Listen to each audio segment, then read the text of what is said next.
Hello students, स्वागत है आपका हमारे यूट्यूब चैनल स्टडी शाला में। आज की हमारी क्लास है क्लास 12th के मैथ की, जिसमें हम अपने जो कुछ क्वेश्चंस 8.3 मतलब मिसलिनियस एक्सरसाइज के बचे हुए हैं एप्लीकेशन ऑफ इंटीग्रल के, उसको यहाँ पर डिस्कस करेंगे। 12 नंबर क्वेश्चन तक हमने पिछली क्लास में देख लिया था। अब हम इस क्लास में 12 के आगे देखेंगे। तो 13-14 क्वेश्चन ईजी हैं, वो आप लोग लगा सकते हैं। उसके ऊपर हम क्वेश्चन देख भी चुके हैं। तो हम आज स्टार्ट करते हैं क्वेश्चन नंबर 15 से। ठीक है, चलिए आइए देखिए हमारा 15 नंबर क्वेश्चन क्या है। 15 नंबर क्वेश्चन है क्षेत्र, उसके बाद क्या है देखिए, मजले ब्रैकेट के अंदर लिखा है x, y such that y square is less than or equal to 4x और 4x square plus 4y square is less than or equal to 9। ठीक है, तो ये पहले आप देख लीजिए कि ये जो दिए गए हैं रूप वक्रों के, मतलब पहले पूरा इसका वो सेंस पढ़ लीजिए क्या है।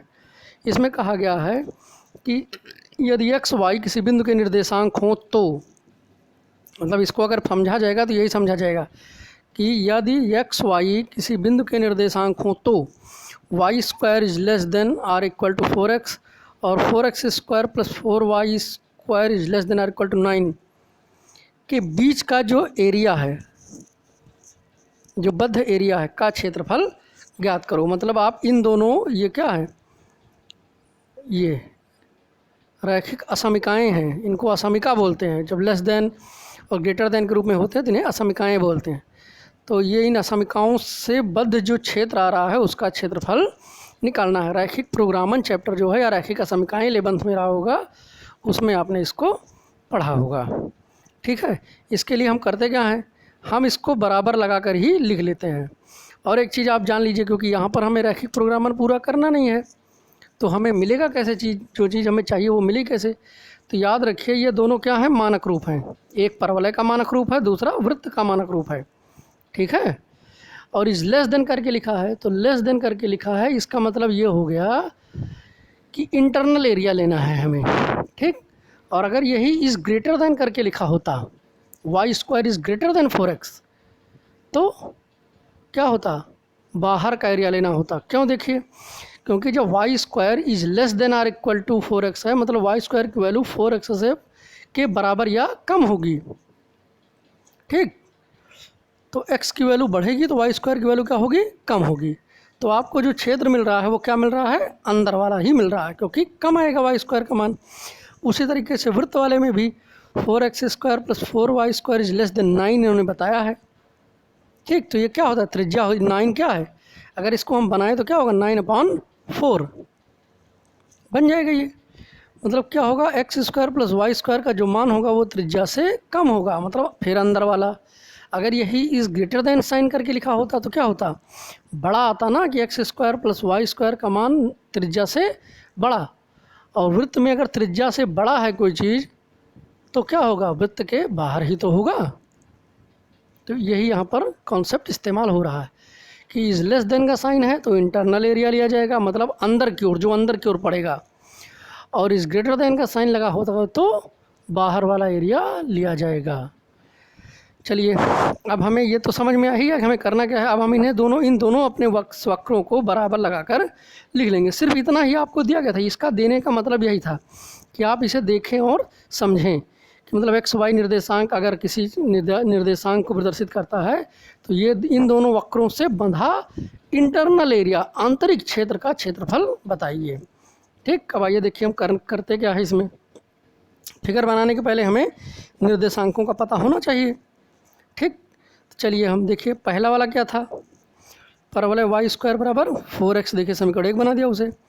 तो परवलय y स्क्वायर बराबर 4x क्या है, मानक रूप है, तो उसका शीर्ष हो जाएगा 0 0 और ये x अक्ष के सममित है। ये चीज़ें पता चल गई, रख लीजिए। दूसरा वृत्त है 4x square plus 4y square is equal to 9, जिसका केंद्र क्या होगा 0 0 और त्रिज्या क्या होगी 3/2। ठीक, अब इन दोनों को हमने हल कर लिया, क्योंकि ये दोनों अगर एक साथ बनाए जा रहे हैं तो कहीं ना कहीं काटेंगे ज़रूर। आइए इनका प्रतिच्छेद बिंदु भी निकाल लेते हैं। समीकरण 1 व 2 को हल करने पर जब हमने हल किया तो आया x बराबर 1/2, और जब x का मान समीकरण 1 में रखा तो क्या आया, y is equal to plus minus under root 2 आया। तो प्रतिच्छेद बिंदु के निर्देशांक क्या हो जाएंगे, ये देखिए, तो प्रतिच्छेद बिंदु हो जाएगा 1/2√2 और 1/2 माइनस √2। ठीक, ये आपके, अब ये फिगर बना लेते हैं हम अपना।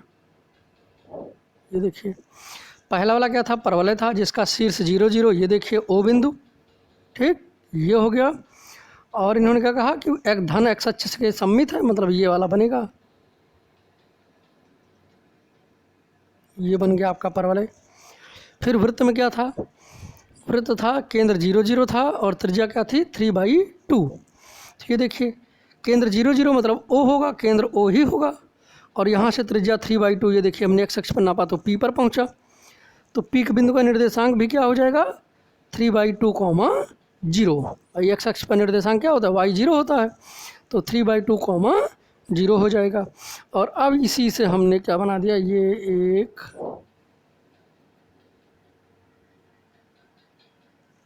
वृत्त बना दिया। ठीक है, तो जब वृत्त बना, देखिए तो परवलय और वृत्त से कौन कौन सा एरिया मिल रहा है, डबल एरिया मिल रहे हैं, एक इंटरनल एरिया, एक क्या मिल रहा है, बाहर वाला।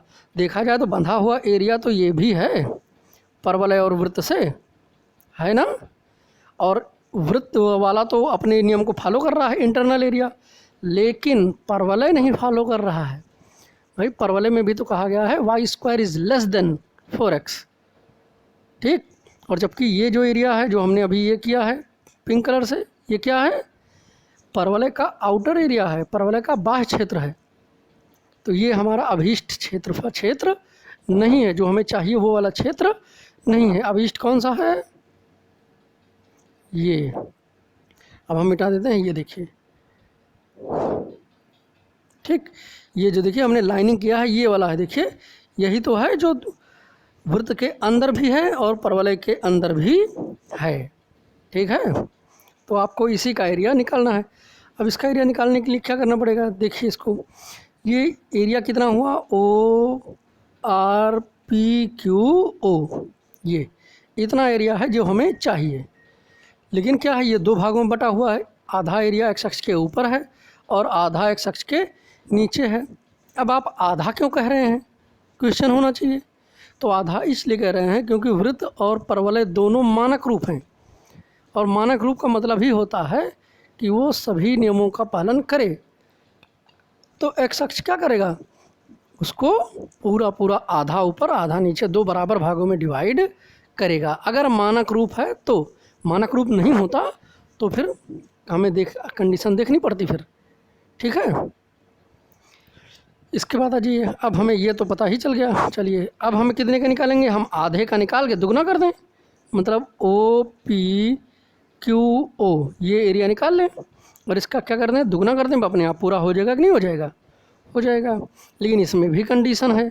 कंडीशन क्या है, ये देखिए, कंडीशन ये है कि ये जो OPQO हमने लिया है आधा, वो खुद दो भागों में बटा हुआ है, OMQ अलग और MPQ अलग।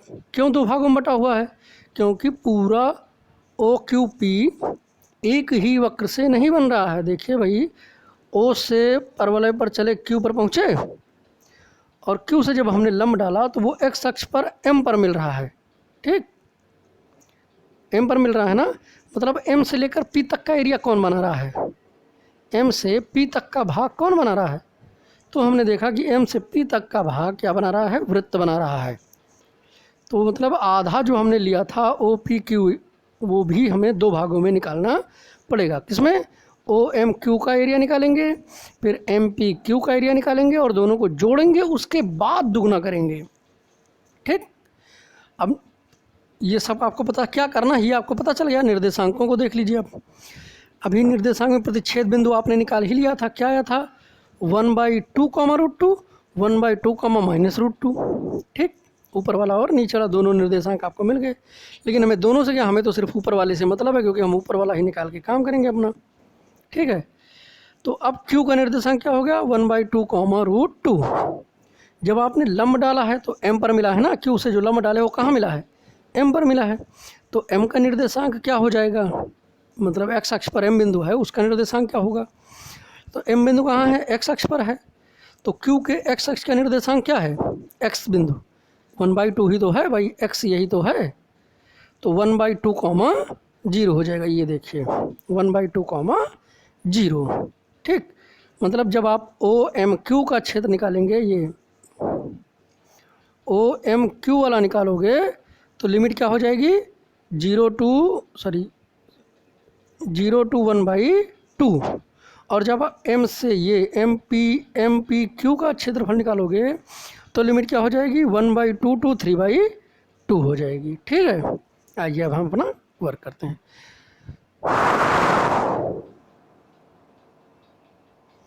अब आइए, अभीष्ट क्षेत्रफल क्या होगा, 2 गुणे क्षेत्रफल ओ पी क्यू, मतलब वही ऊपर वाला, और ओ पी क्यू को 2 भागों में बांटा, 2 गुणे क्षेत्रफल ओ एम क्यू धन क्षेत्रफल एम पी क्यू। ठीक है, तो 2 गुणे, अब क्या हो जाएगा, integration of 0 to 1/2 y1 dx, मतलब पहले वाले में परवलय इस्तेमाल हुआ है, फिर plus integration of 1/2 to 3/2, limit हमने बताया आपको, और y2 dx लिखा है। y2 क्यों लिखा है, क्योंकि दूसरा वाला जो फिगर बन रहा है एम पी क्यू, वो किससे बन रहा है, वृत्त से बन रहा है, तो ये लगा दिया। ठीक, अब आइए हम इसको आगे देखते हैं। अब हो गया आपका, अब सिर्फ कैलकुलेशन बची है आपकी। चलिए, अब 2 गुणे integration of 0 to 1/2 y² = 4x था, वहाँ से निकाला 2√x आ गया, प्लस 1/2 to 3/2, और वृत्त वाले समीकरण से y बराबर निकाला तो आ गया √9/4 - x²।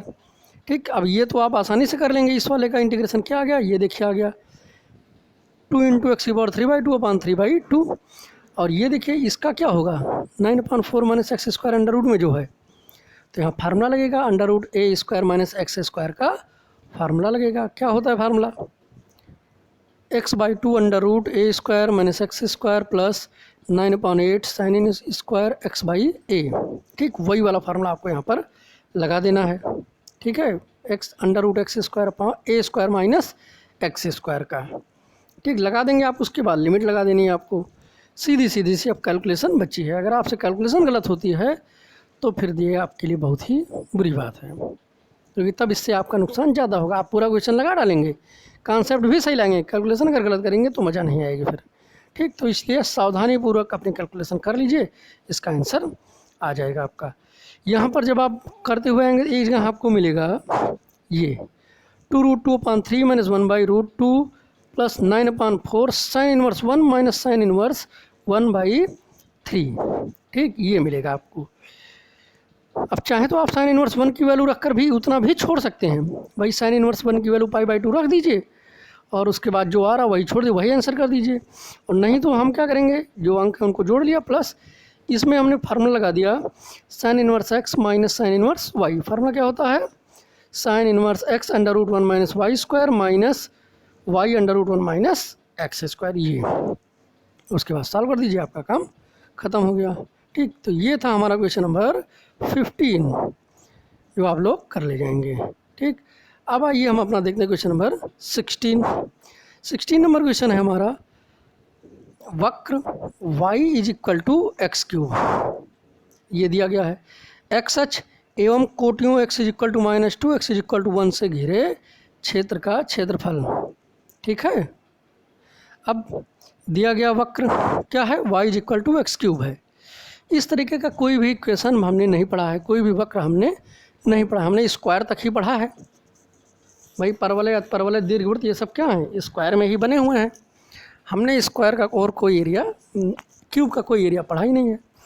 तो हम यहाँ करेंगे क्या, यहाँ देखिए हम अवकलन में ही, हम जो एक चैप्टर था हमारे में जिसमें हमें प्रवणता, स्पर्श रेखा, अभिलंब ये सब निकालना होता था, वही वाला कॉन्सेप्ट हम यहाँ पर लगाएंगे।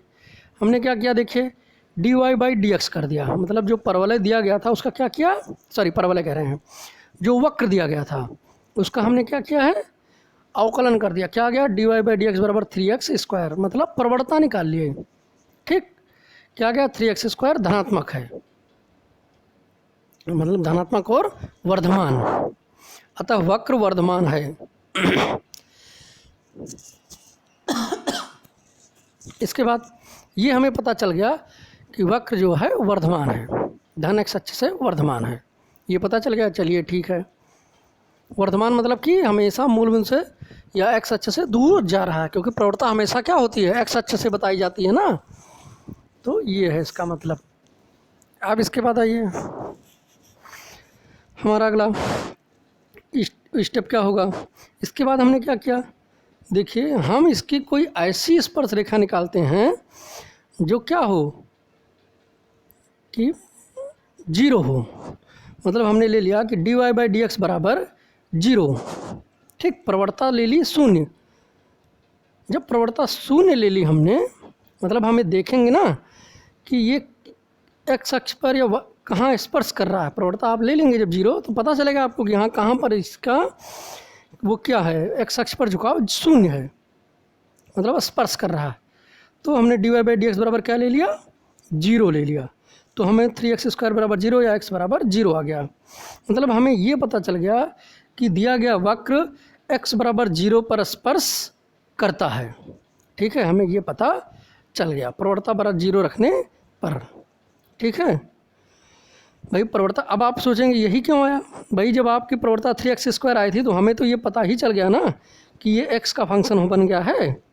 तो dy/dx बराबर जीरो रख दिया, मतलब प्रवणता शून्य कर दिया। अगर कहीं भी स्पर्श कर रहा होगा तो dy/dx बराबर जीरो होगा। जब रख दिया तो पता चल गया हाँ 3x² बराबर जीरो, x बराबर जीरो।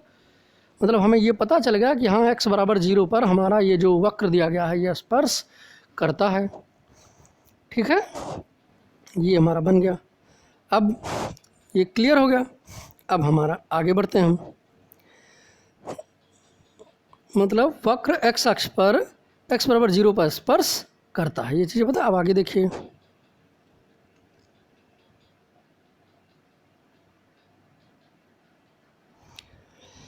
अब हम ना फिगर बना लेते हैं। फिगर बनाने के लिए देखिए क्या करना। उन्होंने क्या कहा था, हमें क्या चीज़ें पता चली थी कि जो वक्र दिया गया है वो x को x बराबर जीरो पर स्पर्श करता है, ठीक है, क्लियर। उसके बाद और क्या पता चला था कि जो वक्र है वो निरंतर वर्धमान है, मतलब ऊपर की ओर x अक्ष से दूर जा रहा है। तो ये देखिए हमने x बराबर जीरो पर रखा और ये देखिए ऊपर की ओर क्या हो रहा है, निरंतर वर्धमान ही होता जा रहा है, ठीक है, निरंतर वर्धमान हो रहा है। बना लिया। लेकिन ज़रूरी नहीं है कि ये चीज़ ऊपर ही बन रही हो भाई, हो सकता है ये नीचे भी बन रही हो, ऐसे भी बन सकती है। तो हमने दोनों को बना दिया, ये हमारा फिगर फाइंड आउट हो गया।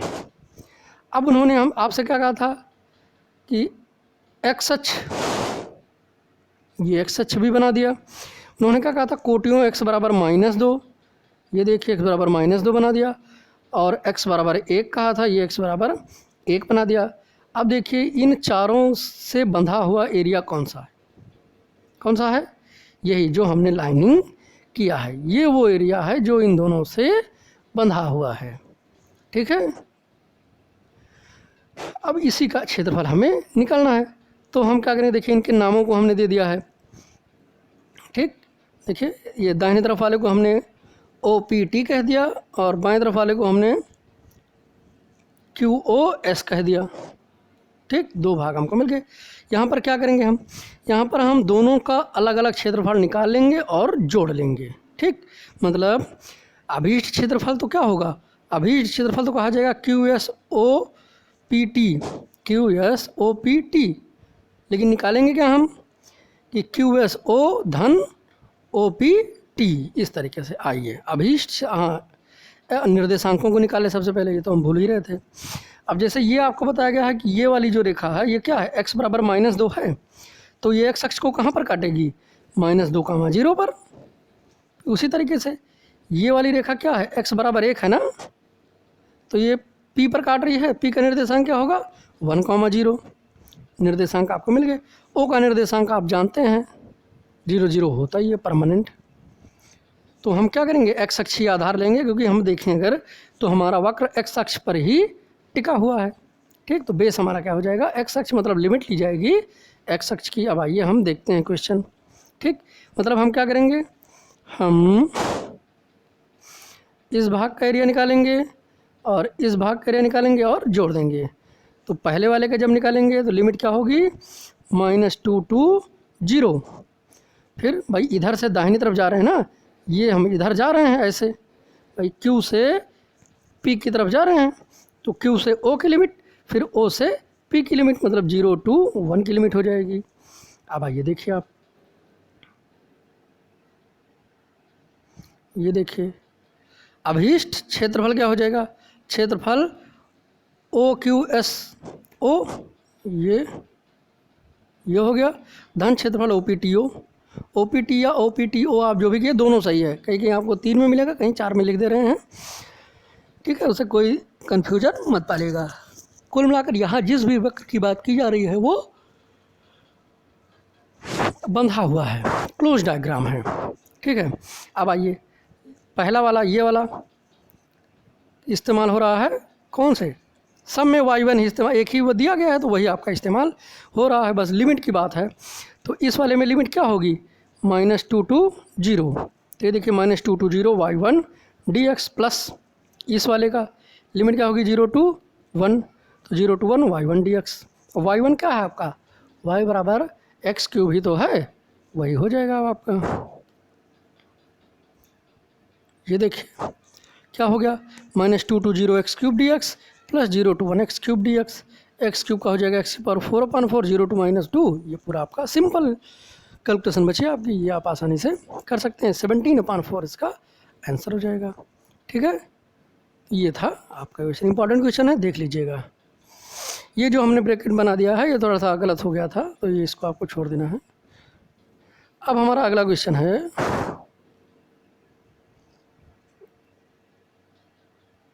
Question number 7।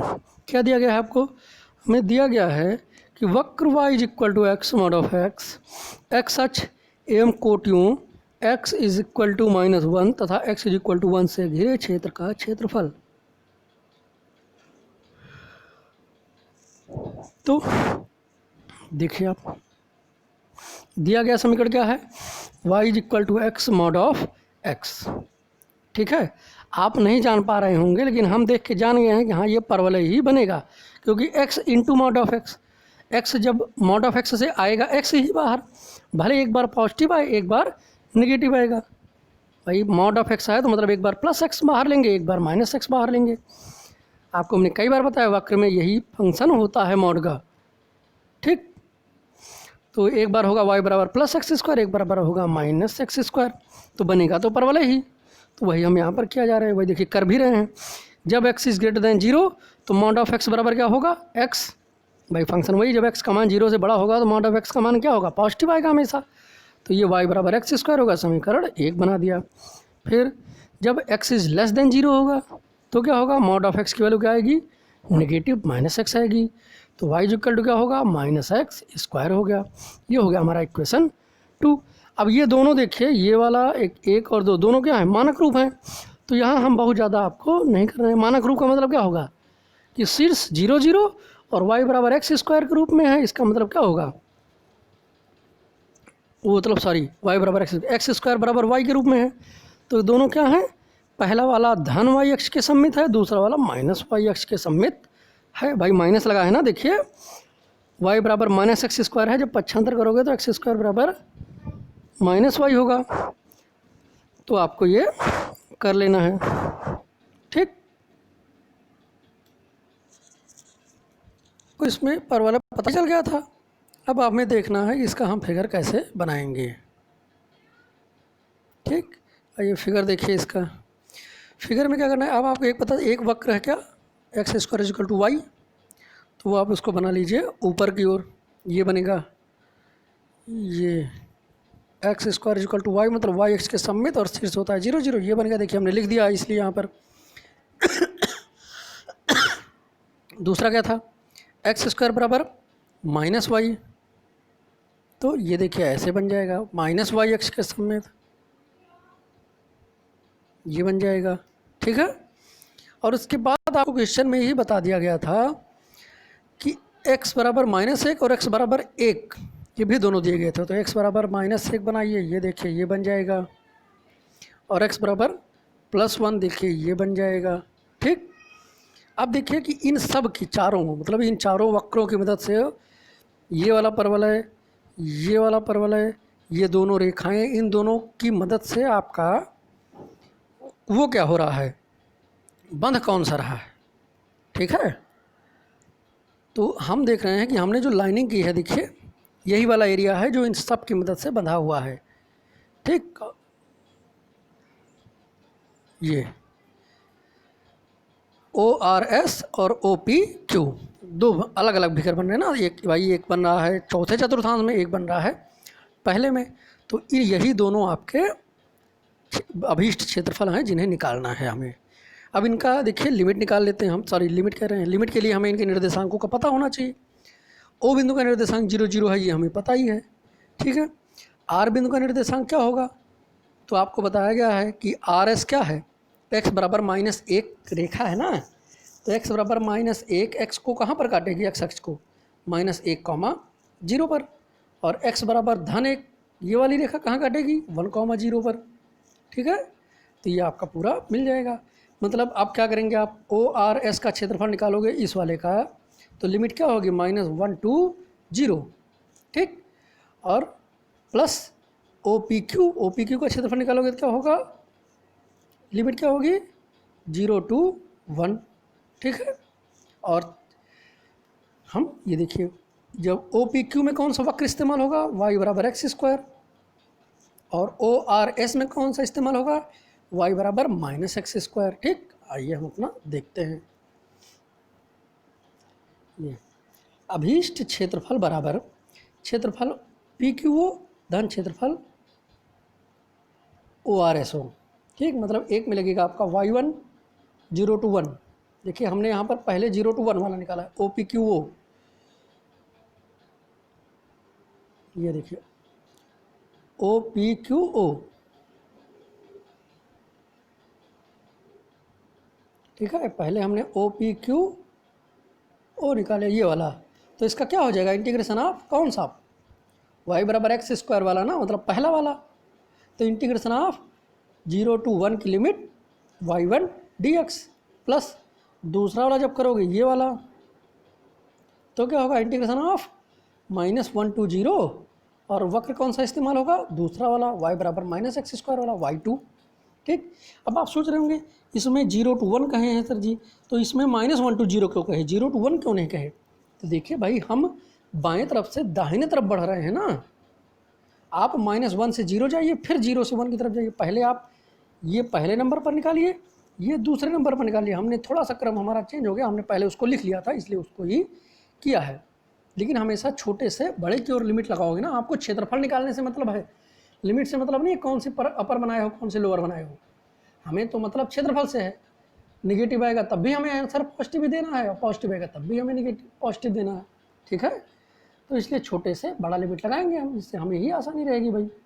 ठीक है, अब ये अभीष्ट क्षेत्रफल आइए देखिए क्या हो जाएगा, 0 to 1 y1 dx plus 0 to -1 y2 dx, 0 to 1 x² हो जाएगा, और 0 to -1 -x² dx हो जाएगा। x की पावर 3/3 0 to 1 माइनस x की पावर 3/3 0 to -1। ये आप आसानी से सॉल्व कर सकते हैं, कर लीजिए, आपका आंसर हो गया। सिंपल क्वेश्चन है, बस फिगर एक बार बना लीजिए, समझ लीजिए, बस हो गया आपका। ठीक है, तो ये आप आसानी से भी कर सकते हैं। चलिए हम अपना अगला क्वेश्चन आज का देखते हैं, क्वेश्चन नंबर 18। ये भी आसान क्वेश्चन है, आप इसको अभी एक क्वेश्चन हमारा हो चुका है, सेम वही प्रोसेस फॉलो किया गया है यहाँ पर, बस वहाँ और यहाँ में डिफरेंस जानते हो क्या है, वहाँ और यहाँ में वही, वहाँ पर इज लेस देन दिया गया था अभी, और यहाँ पर क्या दिया गया है, इज ग्रेटर देन दिया गया है। आइए देखते हैं, देखिए क्या कहा गया है, क्षेत्र y² is greater than or equal to 6x, मतलब y² का मान 6x से बड़ा होगा या बराबर होगा, और वृत्त x² धन y² बराबर 16, यहाँ पर बड़ा छोटा की कोई कंडीशन ही नहीं है। ठीक, में सम्मिलित क्षेत्र का क्षेत्रफल निकालना है हमें।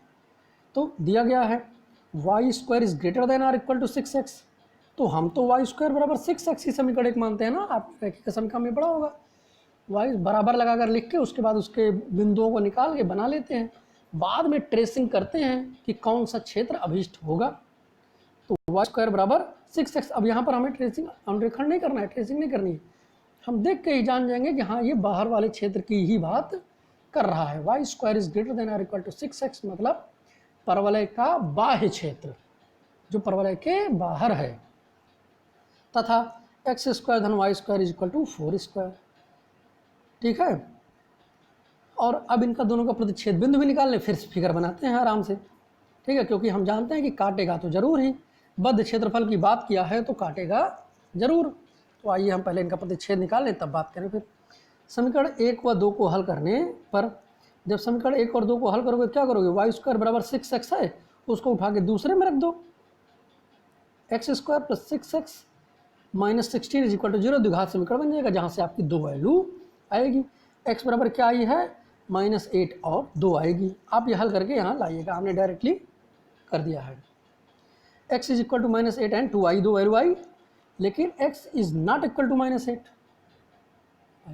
ठीक, क्यों नहीं होगा, क्योंकि y square is greater than or equal to 6x मतलब वाई स्क्वायर बराबर 6x का जो रूप मिल रहा है ये क्या होता है, धन x अक्ष के सममित होता है। इसका मतलब ये हुआ कि ये जो हमारा परवलय बनेगा इस पर आप कहीं भी चलेंगे, धन x अक्ष पर ही चलेंगे। ठीक है, y अक्ष पॉजिटिव निगेटिव हो सकता है, मतलब इस परवलय पर कहीं भी कोई भी बिंदु लोगे तो x का जो x अक्ष जो होगा वो क्या होगा, पॉजिटिव होगा हमेशा। ठीक, भुज जो होगा वो हमेशा पॉजिटिव होगा।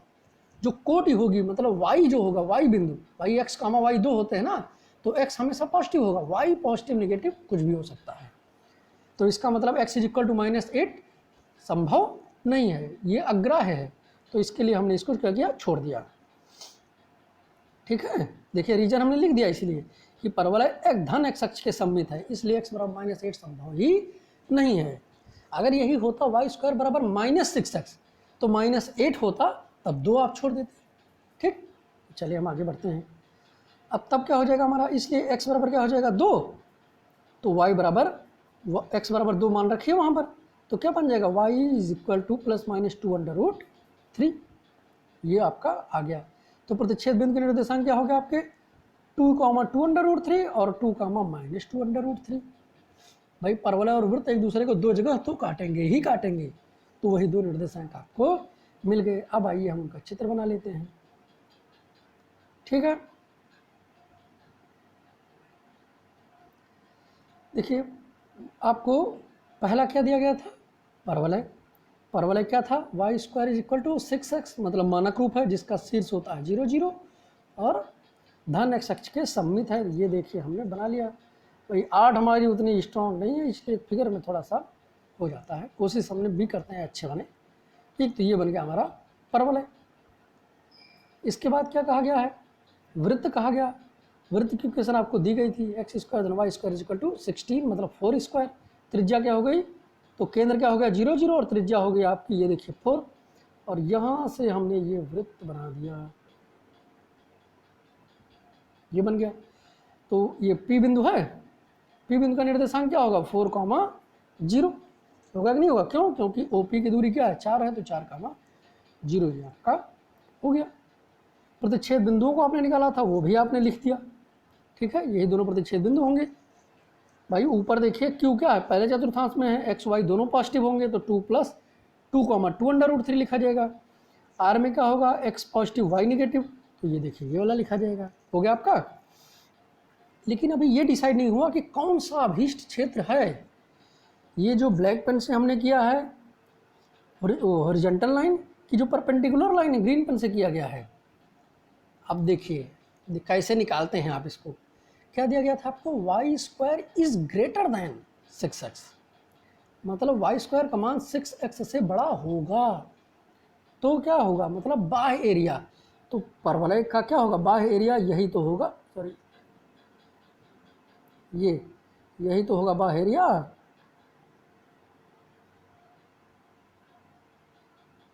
यही एरिया तो बाह्य है परवलय का। ठीक, ये अंदर वाला तो इंटरनल एरिया कहा जाएगा ना। और उसके बाद वृत्त, वृत्त को बनाइए। ये भाई वृत्त में उन्होंने कोई कंडीशन नहीं रखी है, पूरा आप फैलाते चले जाइए पूरा। अब देखिए दोनों एक दूसरे को कहाँ काट रहे हैं, अब इसको कलर देखिए बदल के हम दिखा देते हैं आपको। दोनों कहाँ काट रहे हैं, हॉरिजॉन्टल और जो दोनों लाइनें बनाई वो कहाँ काट रही है, देखिए यहाँ से शुरू होकर ये वाला जो भाग है, ये वाला, यही वो एरिया है ना जिसमें दोनों लाइनें एक दूसरे को काट रही हैं। मतलब यही आपका अभीष्ट क्षेत्र है। रेखण में यही करते हैं आप, लाइनिंग खींचते हैं, जहाँ भी इंटरनल आउटर जो भी मिला है वहाँ पर मिलता है आपका कि रेखा से मूल बिंदु की ओर या मूल बिंदु से दूर। आपने जो रेखा का अनुरेखण पढ़ा होगा उसमें यही मिलता है कि मूल बिंदु की ओर या मूल बिंदु से दूर। तो जहाँ पर दोनों काटते हैं वही क्षेत्र आपका हो जाता है। लेकिन यहाँ पर क्या है, परवलय के बाहर और वृत्त के अंदर। तो हमने दोनों को खींच दिया भाई, वृत्त के अंदर वाले को हॉरिजॉन्टल लाइन में देखिए खींचा है और परवलय के बाहर वाले को तिरछी लाइन में।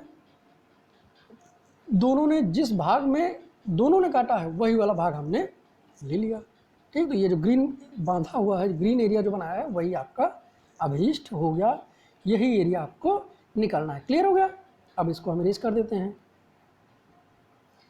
अब फिर से देखिए, ये तो हमें पता चल गया कि हमें ये बाहर वाला चाहिए, लेकिन बाहर वाला निकले कैसे? अगर हम वैसे निकालें तो ये 1 2 3 4 क्षेत्रफल निकाल के जोड़ना पड़ेगा, मज़ा नहीं आएगी। उससे अच्छा है हम क्या करें कि हम पूरे वृत्त का एरिया निकाल लें। ये ऐसे, ठीक, पूरे वृत्त का एरिया निकालने के बाद ये वाला एरिया हम क्या करें, घटा दें, वह अपने आप वही एरिया बच जाएगा। ठीक, क्लियर है? ये समझ में आ गया ना कि यहाँ वृत्त, पूरा वृत्त का एरिया निकाल के ये QORP क्यू एरिया घटा देंगे, बस अपने आप वो इस बच जाएगा। ठीक है, तो वृत्त का एरिया तो निकालना तो आसान है। ठीक, वृत्त का एरिया निकालने के लिए क्या करोगे? सबसे पहले अब इसको भी पूरा इरेज कर दिया, आपको पता चल गया कि क्या करना है। इसको हटाएं जिससे समझने में आसानी रहे। अब आइए देखिए, वृत्त का एरिया निकालने के लिए मतलब क्या करोगे, हम ये इतना एरिया निकाल लेंगे, ये OP लिखा ही नहीं गया हमने, चलो इसको T नाम देते हैं, देखते हैं हमने क्या दिया है एक बार।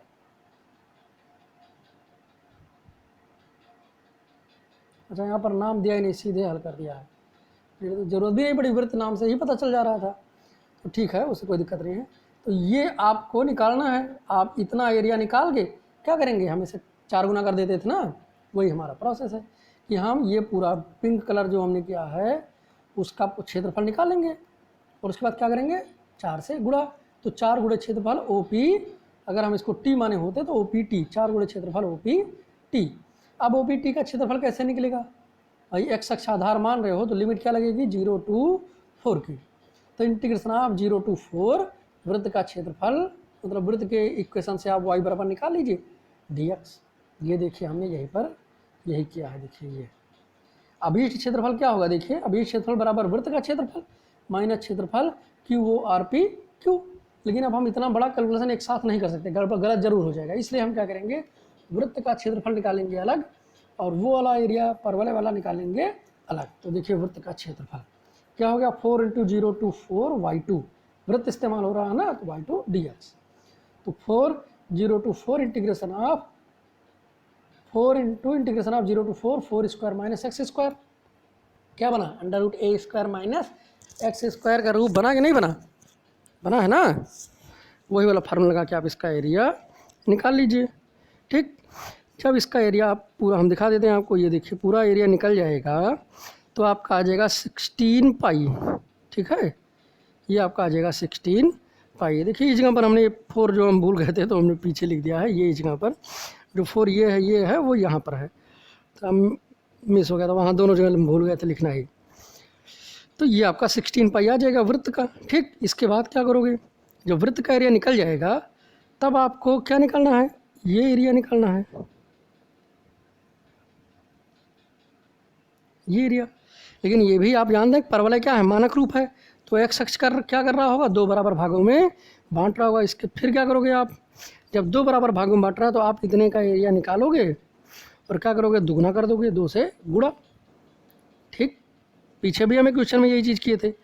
लेकिन इसको भी निकालने के लिए हम देखिए कि ओ से क्यू पर जा रहा है और वहाँ से जब लंब डाल रहे हैं तो ये एम पर ही मिल रहा है, मतलब ओ क्यू मतलब परवलय पूरा एरिया नहीं बना पा रहा है, तो फिर कौन बना रहा है? परवलय और वृत्त मिलकर ओ क्यू एम तक परवलय बना रहा है और एम पी क्यू तक वृत्त बना रहा है। तो दोनों का ये मतलब ये वाला और ये वाला एरिया निकाल के जोड़ देंगे। तो इस वाले में लिमिट क्या होगी? 0 टू एम का निर्देशांक क्या है? 2,0 मतलब 0 टू 2 हो जाएगी। और फिर दूसरे वाले का इस वाले के निर्देशांक में क्या हो जाएगा? 2 to 4। ठीक, आइए देखते हैं यहाँ पर ये देखिए क्षेत्रफल क्यू आर पी को क्या? क्षेत्रफल ओ एम क्यू धन क्षेत्रफल एम पी क्यू। तो 0 to 2 y1 dx मतलब जिसमें परवलय इस्तेमाल हो रहा था, plus 2 to 4 √4 square minus x square, ये बन गया आपका। तो y1 क्या हो जाएगा आपका? ये देखिए 0 to 2 √6x dx plus 4 square minus x square का इंटीग्रेशन कर दिया गया और मल्टीप्लाई 2 यहाँ भी देखिए पीछे हमने कर दिया है। भाई 2 गुणे होगा कि नहीं होगा?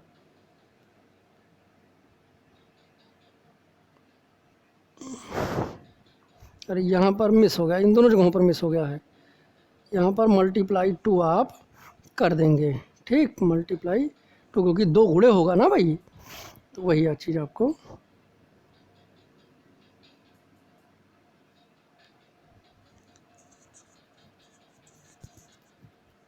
अब आइए आगे। अब सीधे कैलकुलेशन बची, आपकी कैलकुलेशन ही करना है आपको। ये देखिए इसका हो जाएगा आपका, ये आ जाएगा और ये आपका बन के यहाँ है, बन गया। अब आसानी के साथ इसकी कैलकुलेशन कर दीजिए, काम आपका ख़त्म।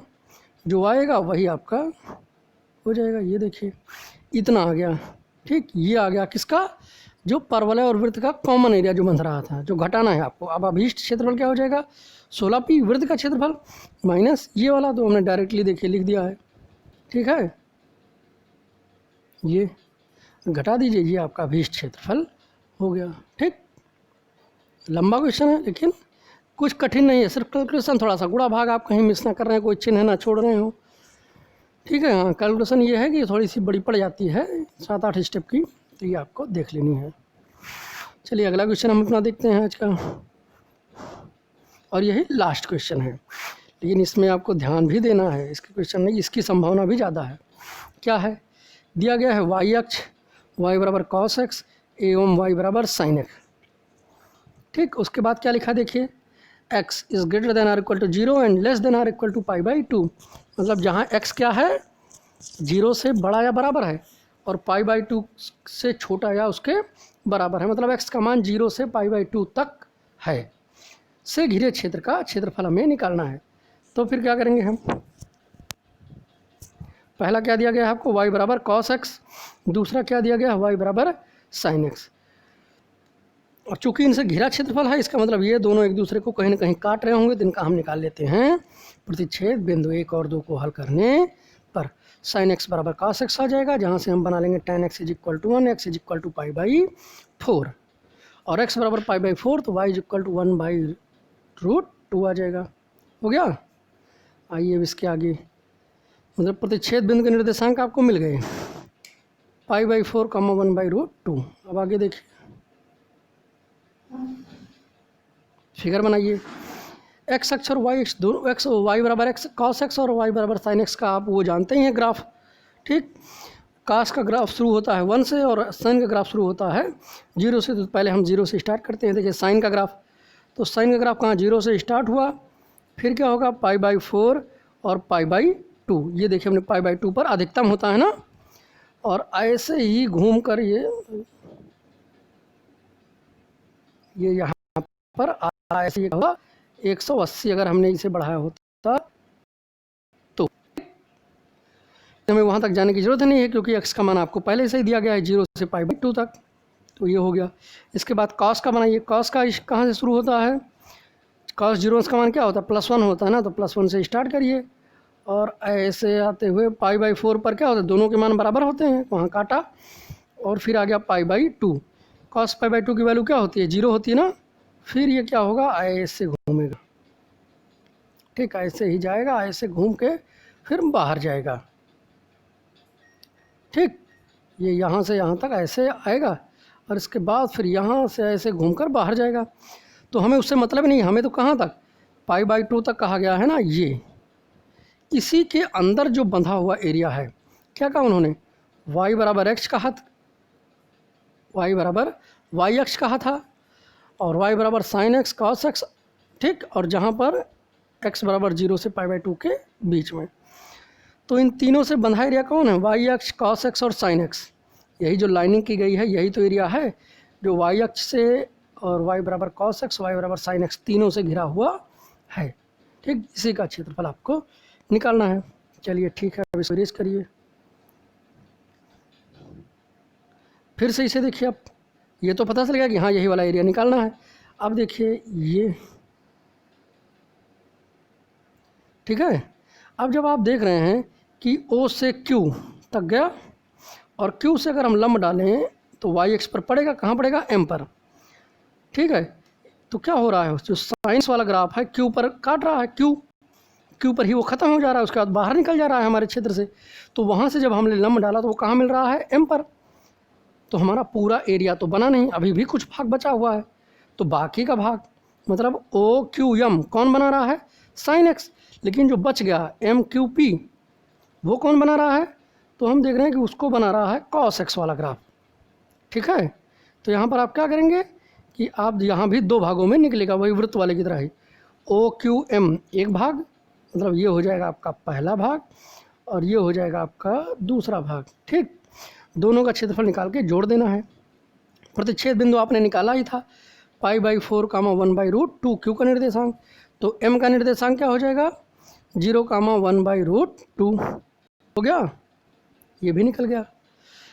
तो अब ये जब निर्देशांक निकालोगे आप तो O निर्देशांक निकल गया, क्षेत्रफल निकालोगे तो OQM ये वाला क्षेत्रफल निकालोगे तो क्या होगा, y बराबर अब sin x इस्तेमाल होगा और लिमिट क्या होगी, क्या होगी, 0 to 1/2 y अक्ष पर है ना, आधार कौन है इस समय, y अक्ष है, तो लिमिट में क्या लिया जाएगा, y अक्ष वाला ही लिया, y वाला लिया जाएगा, 0 to 1/√2। उसी तरीके से फिर जब PQM का निकालोगे तो लिमिट क्या इस्तेमाल होगी, 1/√2 1, और कौन सा वक्र इस्तेमाल होगा, y बराबर cos x। अब आइए हम देखते हैं, ये देखिए अभीष्ट क्षेत्रफल, क्षेत्रफल OQMO धन क्षेत्रफल MQPM। ठीक, एक में इस्तेमाल हो रहा है x2, दूसरे में हो रहा है x1। लिमिट भी हमने आपको बता दी है। अब इसका सिंपल ही आप इंटीग्रेशन करिए, क्या आया है,